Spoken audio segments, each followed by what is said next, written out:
بسم اللہ الرحمن الرحیم۔ عن النواس ابن سمان الانصاری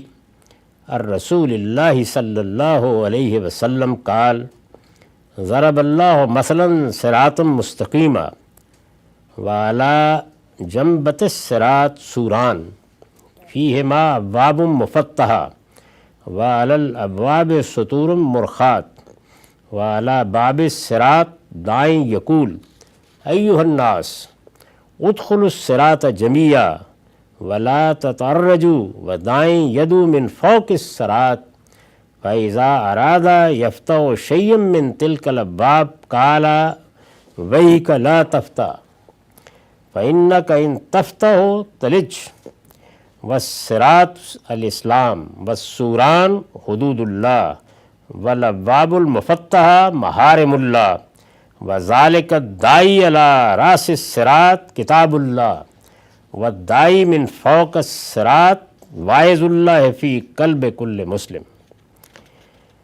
نواس بن سمان کلابی رضی اللہ عنہ سے روایت ہے کہ رسول اللہ صلی اللہ علیہ وسلم نے فرمایا اللہ تعالیٰ نے سیدھے راستے کی مثال دی ہے کہ اس کے دونوں طرف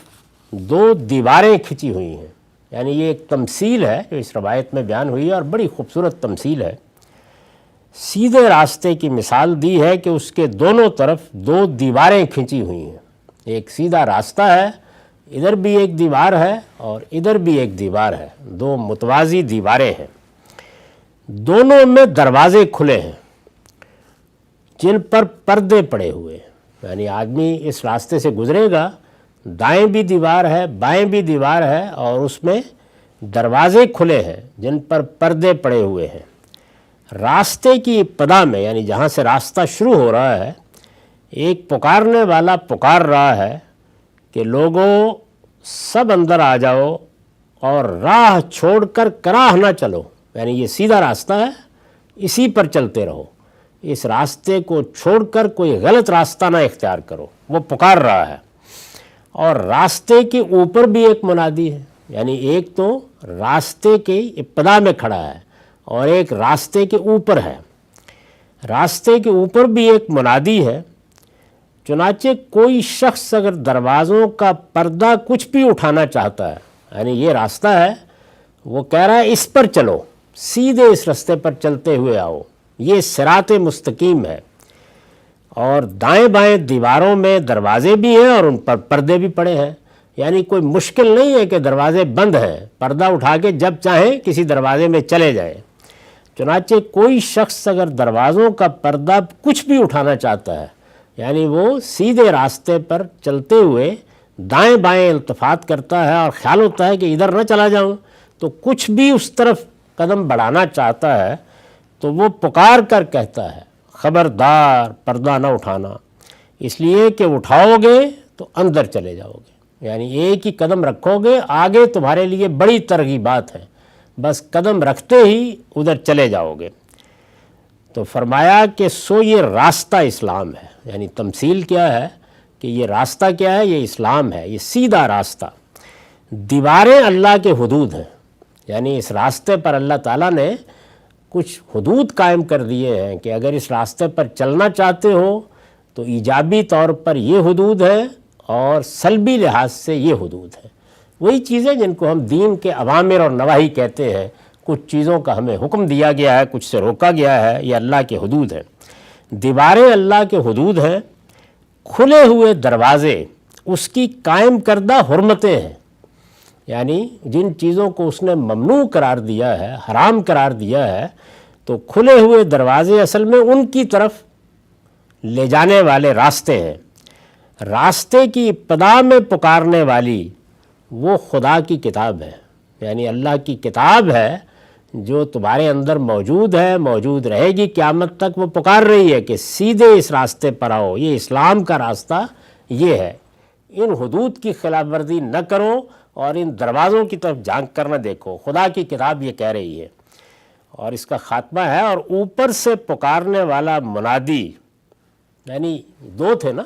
ایک وہ کہ جو راستے کے سامنے کھڑا ہے، گویا اس کو تو میں آپ سب دیکھ رہے ہیں، یہ جو راستے کے سامنے کھڑا ہے یہ کہہ رہا ہے کہ خبردار، لیکن اوپر بھی ایک منادی ہے، فرمایا وہ خدا کا وہ واعظ ہے جو ہر مسلمان کے دل میں ہے، یعنی تمہارے اندر جو خدا کی طرف سے ہدایت ہے، الہام ہے، وہ اوپر کا منادی ہے، آسمان کی ہدایت ہے، وہ الہام خداوندی ہے جو خیر و شر کے شعور کے ساتھ تمہیں دیا گیا ہے، وہ بھی یہی کہہ رہا ہے۔ تو دونوں میں ہم آہنگی ہے، اوپر کا منادی یعنی دل کے اندر بیٹھا ہوا منادی وہ بھی وہی بات کہہ رہا ہے اور قرآن بھی وہی بات کہہ رہا ہے۔ تو یہ تمثیل اس کی ہے، اس پر میں نے لکھا ہے یہ ٹھیک اسی حقیقت کا بیان ہے، یعنی اس تمثیل میں یہ حدیث ہے، کیا چیز بیان ہوئی ہے، اور یہ مسند احمد کی حدیث ہے، اس کا رقم ہے 17,634۔ یہ ٹھیک اسی حقیقت کا بیان ہے جو قرآن مجید نے وَنَفْسٍ وَمَا سَوَّاهَا فَأَلْهَمَهَا فُجُورَهَا وَتَقْوَاهَا،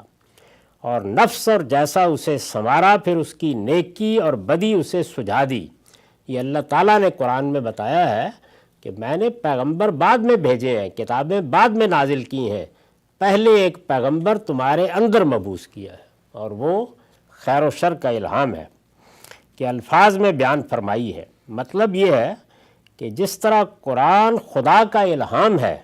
اسی طرح کا ایک الہام خدا نے انسان کی فطرت میں بھی کیا ہے۔ چنانچہ دین کی ہدایت وہ اصلاً اپنے خالق کی طرف سے لے کے آتا ہے، یعنی ایسا نہیں ہے کہ یہاں آنے کے بعد وہ کسی ارتقائی عمل سے گزرنے کے بعد ہدایت کو دریافت کرتا ہے، جس طرح کہ انسانی فکر ایسے ہی آگے بڑھتا ہے، ارتقائی مراحل سے گزرتا ہے، جس طرح کہ حیاتیات میں بھی ہم نے ارتقاء کے بہت سے پہلو مشاہدہ کر لیے ہیں نئی سائنسی تحقیقات کے نتیجے میں، جس طرح کہ ہم انسان کی قوت ایجاد کا ظہور بھی ارتقائی دیکھتے ہیں، یعنی وہ ایک دن میں نہیں ہو گیا، صدیوں میں ہوتا ہے اور بتدریج آگے بڑھتا ہے۔ لیکن جو اللہ کی ہدایت ہے وہ کیا ہے کہ میں تمہارا پروردگار ہوں، تنہا پروردگار، اور اخلاقی اقدار تمہارے وجود کا اصلی شرف ہے۔ یہ دو باتیں ہیں جو اصل دین ہے۔ تو یہ بتایا ہے چنانچہ دین کی ہدایت وہ اصلاً یہ ہدایت اپنے خالق کی طرف سے لے کر آتا ہے۔ قرآن اسی ہدایت کی یاد دہانی ہے، یعنی وہ کوئی نئی چیز نہیں لے کے آیا، اس ہدایت کی یاد دہانی کرتا ہے، اور دونوں میں اس کے سوا کوئی فرق نہیں ہے کہ فطرت میں جو کچھ بالاجمال ودیت ہے، یعنی وہاں پر تفصیلات نہیں ہیں، وہ گویا بیج ہے جو ڈال دیا گیا ہے،